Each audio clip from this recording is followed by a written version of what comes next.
Francine doesn't have a bottle on her, so she agrees to let him drink from the source. Right as this is happening, Principal Lewis opens the stage curtains and the entire town gets a front row seat to the scene. What it is, guys, it's your boy BlastphamousHD, and something you guys have been teaching me lately is that American Dad is far scarier than it is funny. Make sure to subscribe to Steve Sober so he can keep making these videos. Let's do this. You'll be shocked when you find out just how crazy Francine Smith really is. Word? She's arguably the most insane character in the series, and we can prove it.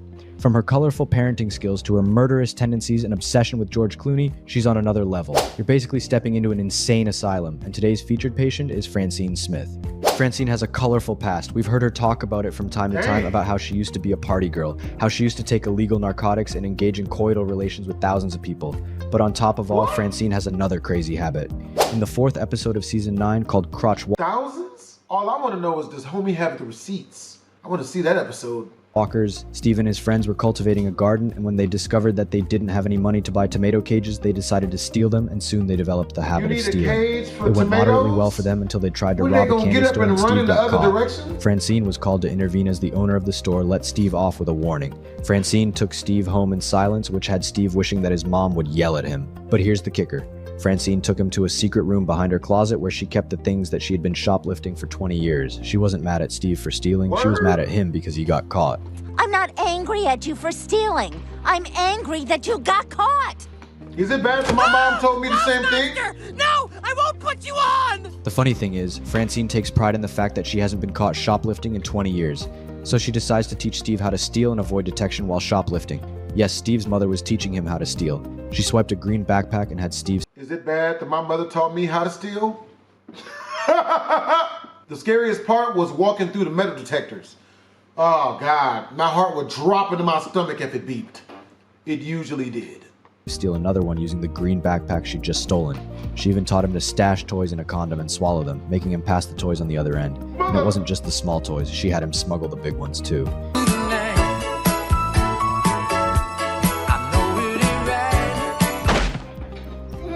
When Stan eventually found out about this habit, he ordered Francine and Steve to stop stealing. Even though Steve decided he wouldn't hang out with Francine anymore, she convinced him to join her for one last job, robbing the most secure store in the mall, known as the Gash. Steve eventually got caught and was sent to the Gash's sweatshop to work as a slave. Francine, posing as a government inspector, broke into the sweatshop with the help of the desk worker Matilda, who she promised to help escape. When she found Steve, she came up with a unique plan to sneak him out. Wait for it. Her crotch. Yep, that's right. She reinserted Steve back into her crotch to smuggle him out. You're joking. That's gotta be a joke. This can't be real. Thanks for the access. I'll be sure to give a favorable report. Thank you. And may I just say, you look in no way suspicious to me.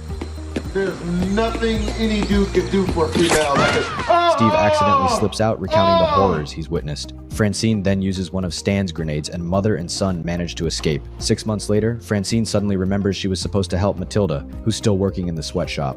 If you think this is crazy, just wait until you see some of the other wild things Francine has done. Now pay attention. You never want Francine to go wild. Bad things happen when she does. In the episode Wild Women Do, Stan has to run a sleep apnea test for Shaquille O'Neal, so he can't take Francine out for their date night and instead asks Jeff to take her out. Before letting Jeff accompany his wife, Stan reveals that Francine once led a wild and uncontrollable life. Ever since, he's been monitoring every aspect of her behavior to make sure she doesn't encounter any triggers that might set her off. Stan gives Jeff a card listing a bunch of Francine's triggers, which includes flat-soled shoes, guacamole, and specific phrases. Jeff manages to keep Francine calm throughout the meal, but when the check arrives, he accidentally hands her the card with the list of triggers. Francine discovers the list and decides to go wild. Mr. S just wants to keep you from going wild. Wild women do. Ooh, I haven't gone wild in a long time. And they don't. Never tell her, oh man, I just don't want you to be wild like you used to be.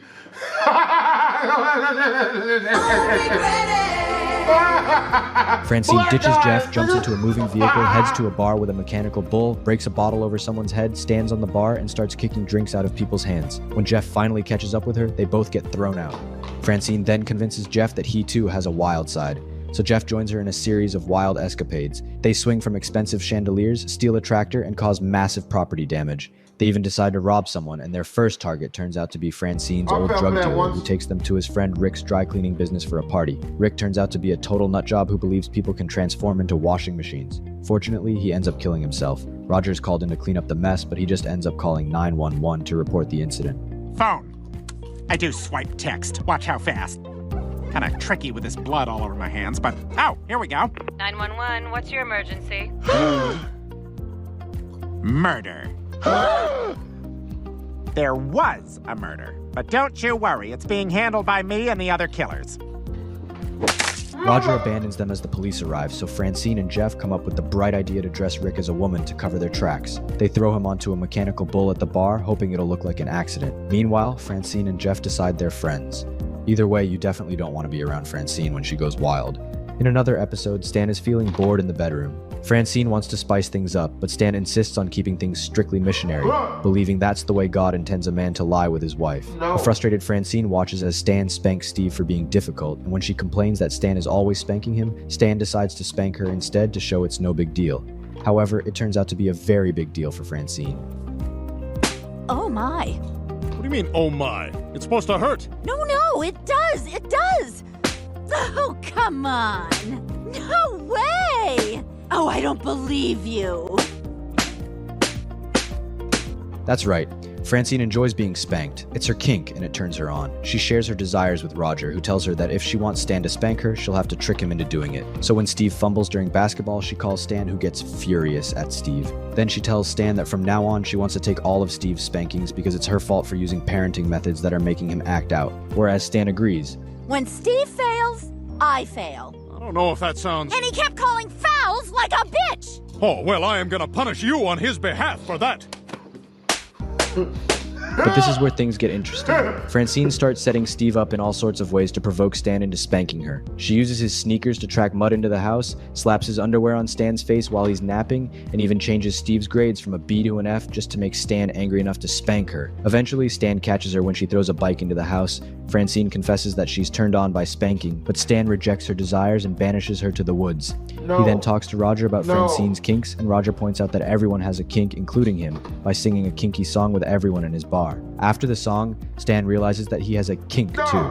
His kink is actually all the kinks. So he brings Francine back and requests that they make love in his newfound kinky way, which involves performing in front of people, particularly Principal Lewis and his gay lover. This is their reaction when Stan and Francine engage in their kink. Why is Principal Lewis into dudes? Come on now, he was the last good one we had left. Kinky lovemaking.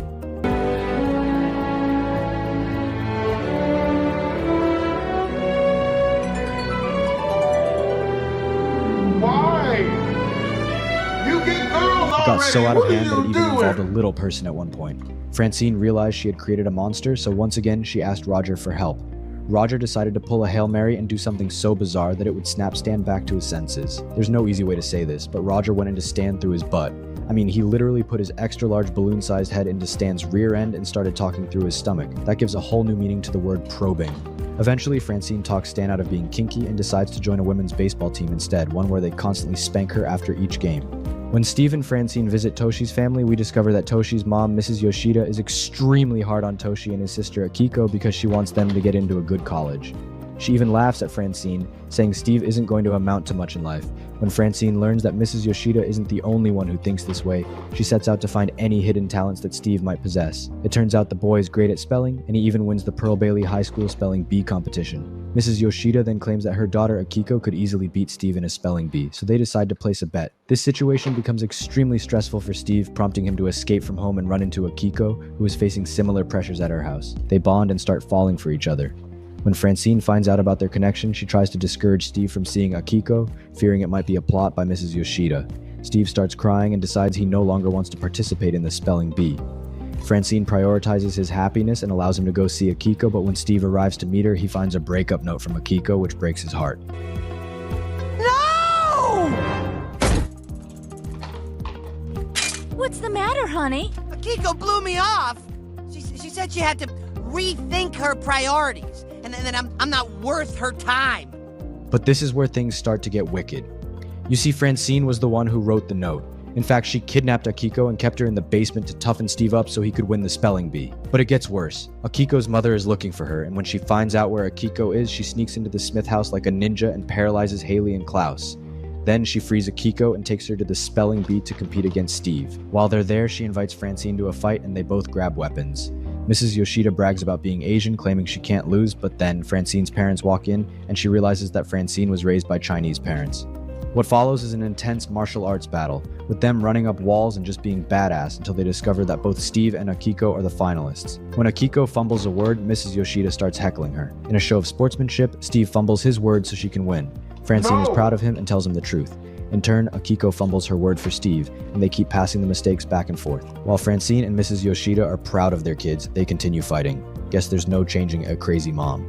In another episode, during the CIA Awards, Francine finds out that Stan is skilled at seducing women and she wants some of that romance directed her way.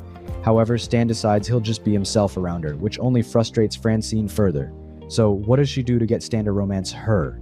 She becomes a supervillain called the Beaver and steals a flash drive containing half of the undercover agents' identities, as well as Bullock's chili recipe. With Klaus's help, she sets up a website to sell the drive, all in a bid to get Stan's attention. Bullock assigns Stan to the case and he begins messaging the Beaver, not realizing it's Francine. They start a flirtatious back and forth in front of Bullock, the other CIA agents, and Klaus. Stan and Francine go overboard with the wink emoji, somehow turning it into an oddly sensual symbol. It was seriously weird.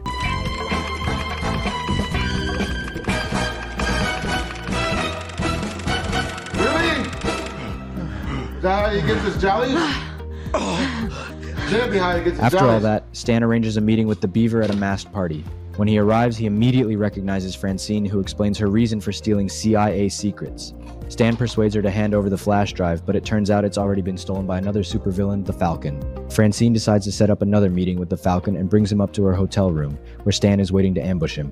However, the Falcon manages to capture both of them, and Francine finally realizes that Stan's job isn't exactly easy. Stan cleverly uses one of their everyday routines to free them and takes down the Falcon with a toothpick.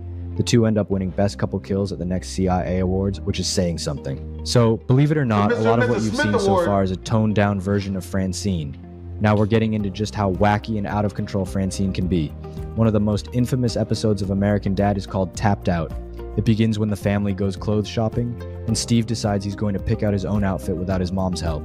Surprisingly, Francine is totally cool with it.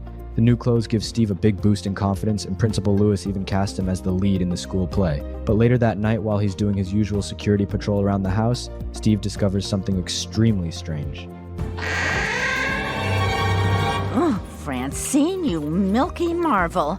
You're a one-woman dairy farm. What? Francine! What are you doing? It turns out Francine never weaned Steve off breast milk. What's the word again? Oh right, weaning. Francine never weaned Steve. What? And her excuse, she claims she just never Googled when she was supposed to wean him. So for the past 14 years, she's been sneaking her breast milk into his diet. Francine asks Klaus not to tell Steve, but he spills the truth anyway, leaving Steve understandably shocked and devastated.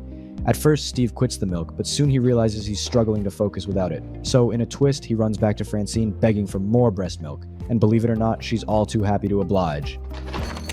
Ring-a-ding-ding. Dispatch, I'm on the scene now.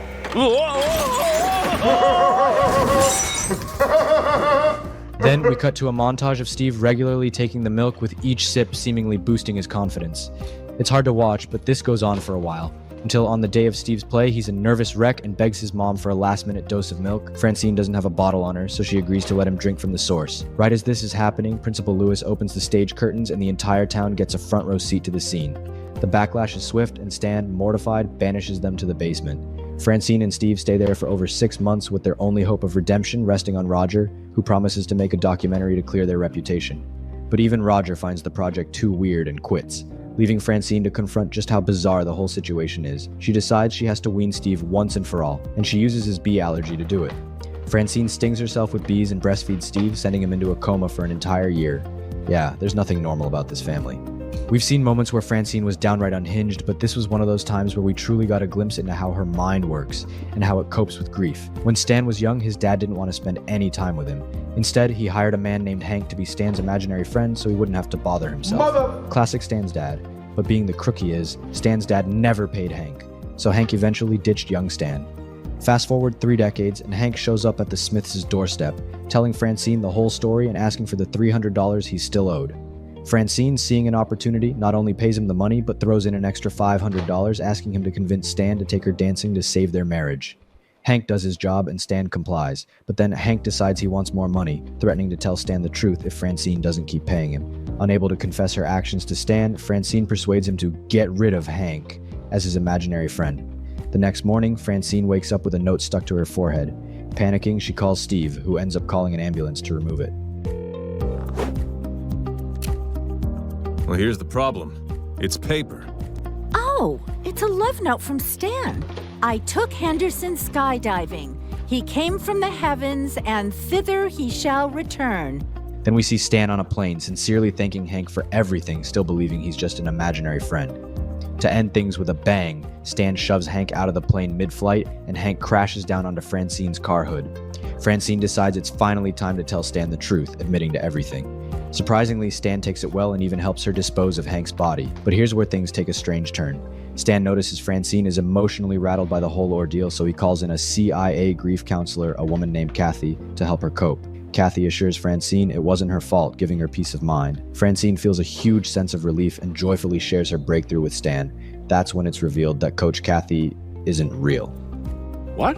Coach Kathy, silly! The CIA grief counselor you sent!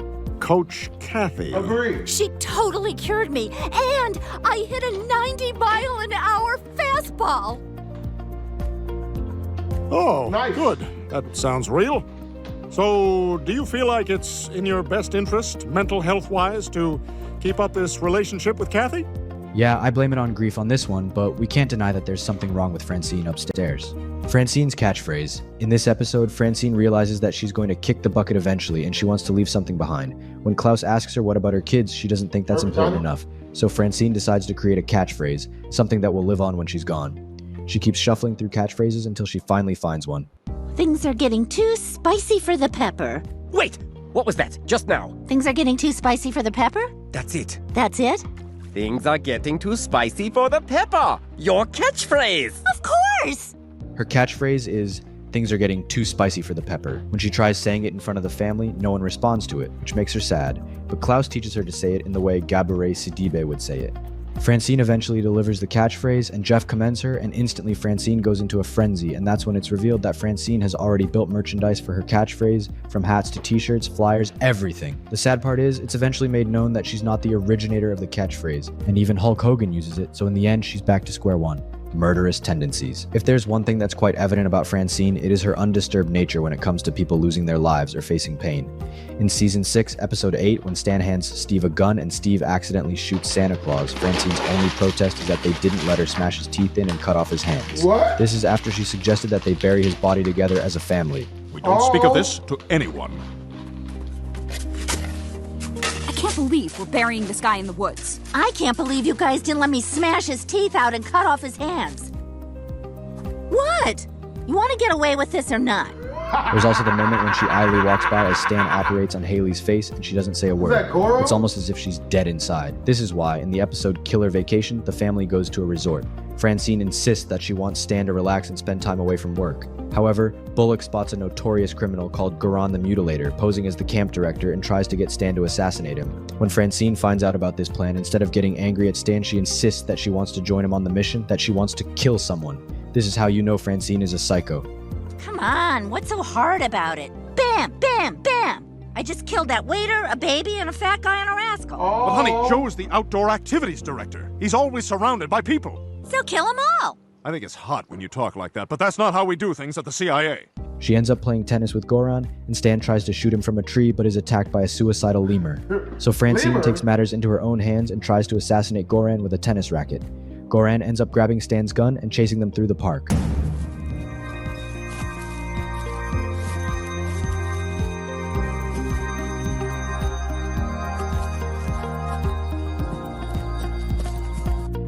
They eventually make it to a hot air balloon, and so does Goran. He ends up shooting Francine in the chest, but she's saved by a plate she made in her crafts club, and Goran gets harpooned by someone. Yeah, everything ends well, but it's important to note how eager Francine was to kill a guy. Francine also has celebrity obsessions, but there is one celebrity that Francine hates so much that she would do anything to see him in pain. George Clooney. During her 39th birthday, Francine seems to be angry at everyone and even throws away her birthday cake. When Stan asks her what's wrong, she reveals that she was going to be a movie star until George Clooney stole her moment and became the mega superstar. Stan arranges a moment for Francine to get harassed by paparazzi, but she's unimpressed. She tells Stan that her real dream is to ruin George Clooney's life by making him fall in love with her and then breaking his heart. God, if I just had the chance, I know exactly how I'd bring him down. You see, Clooney's never fallen in love. It's always a fling here, a fling there. Well, I'd make him fall in love with me, and then I'd break his heart. I mean, just look at that face. That's the face of someone who's mentally unhinged. But Stan agrees to the plan and they travel to Prague, where George is shooting a movie. Heck, Stan even hires mercenaries to profile the guy so they can find the keys to his heart. Stan becomes bros with Clooney and manages to set up Francine by making her look like the perfect woman for him. It should be noted that the entire operation takes a whole year. Yes, Francine is willing to dedicate an entire year of her life to get revenge on Clooney, and it works. Clooney falls in love with her. But when it's time to break his heart, Stan tells Clooney about Francine being a mom. Francine ends up trashing the entire operation, and then she says if she can't break Clooney's heart, then she's gonna kill him. Stan then handcuffs her to a pole and goes to warn Clooney about her. On his way there, he finds that Francine is free. She did this by cutting off her hands. Yeah, this lady is crazy. They eventually get to the spa where Clooney is, and Francine knocks Stan over a cliff. That's when it's revealed that this entire ordeal was just Francine having a midlife crisis. Stan finally gets through to her, and she decides not to take Clooney's life. In the end, Stan calls off his friendship with Clooney, which breaks his heart and makes Francine happy. So those are some of the best moments of Francine going psycho. Let me know what you think in the comments below, and feel free to check out my other videos of crazy. You know, I wasn't expecting this to be anywhere near as actually scary as it actually is. Jesus take the wheel, and God have mercy on all of us. Hope you guys enjoyed the video. Make sure to comment, like, and/or subscribe. It's your boy BlastphamousHD. Twisms.